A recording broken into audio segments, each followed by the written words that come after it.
네, 안녕하십니까. 저는 루트 모바일 이식센터의 원장 피부과 전문의 이학규입니다.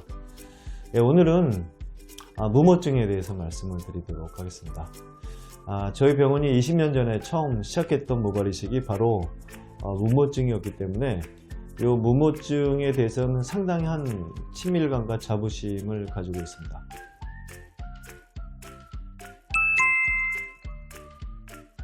(20년) 전에 대부분의 환자분들이 지금과는 다르게 무모증이 질환이라는 인식을 전혀 하지 못했고 치료 방법도 실제로 많이 없었습니다. 제가 경제를 공부하지 못하는 의사지만 나중에 들었지만 수요를 창조한다 뭐 이런 얘기가 경제책에 있는 걸 한번 봤는데 이게 의료가 뭐 수요 공급 이런 문제는 아니지만 의료 기술을 만약에 우리가 창조를 해가지고 응용을 한다면 역시 수요 창조하는 것과 마찬가지라고 저는 생각을 하고 있습니다.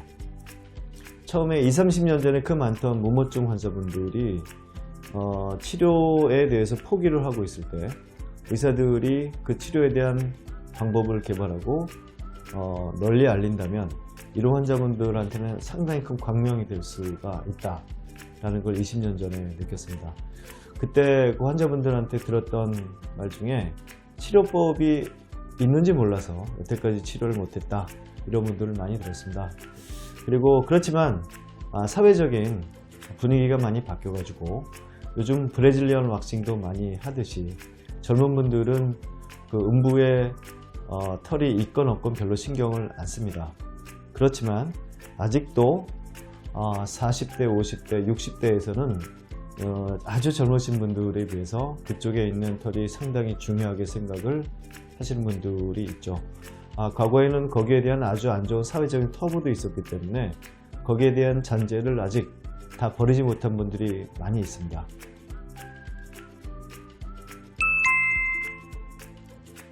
아직도 만약에 이 치료 방법을 잘 몰라서 치료를 못하진 않겠지만 그래도 혹시 잘 모르신다면 남자 탈모증과 마찬가지로 모발 이식을 하면 아주 많이 좋아질 수가 있습니다. 대부분의 그 여성형 무모증의 환자분들이 스트레스를 느끼는 대상이 저희가 처음 시작할 때는 이성에서 느낀다고 생각했는데 사실은 그렇지 않죠. 동성한테 많이 느낀다는 거. 그렇다면 어떤 것과 연결이 되냐면 요즘 이제 레크레이션도 많이 발달했고 운동도 많이 하시기 때문에 동성끼리의 노출될 확률이 상당히 높다. 이런 경우에 동성에게 느끼는 수치심은 아마 있는 분들은 상상을 하지 못할 정도로 스트레스를 많이 받는다.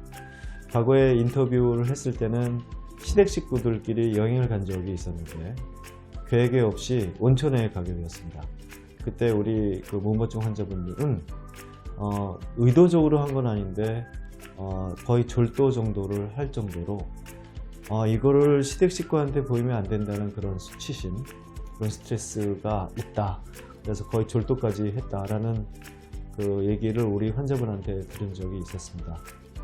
이처럼 그 동성에게 많이 스트레스를 받을 수 있는 여성 무모증도 모발 이식을 해가지고 절개식이나 비절개식이나 마찬가지의 효과를 나타내니까 수술을 받으시면 되는데 대머리, 남자들 아니면 여자들의 이 머리에 심는 것과 차이점은 밑에 부분은 상당히 약간 좀 물렁물렁하죠. 지방도 많이 있고 그렇기 때문에 이 심은 머리카락이 잘 고정되도록 하는 게 가장 키포인트입니다. 우리가 이제 대머리 수술을 했을 때 원낭염이 생기는 경우가 그렇게 많지는 않지만 이 무모증 수술에 대한 경험이 만약에 적다면 이 깊이를 잘 조정하지 못하고 성공적으로 수술을 못할 경우도 있습니다. 그래서 무모증이 대머리 수술과 가장 큰 차이점은 이 깊이를 잘 맞춰줍니다.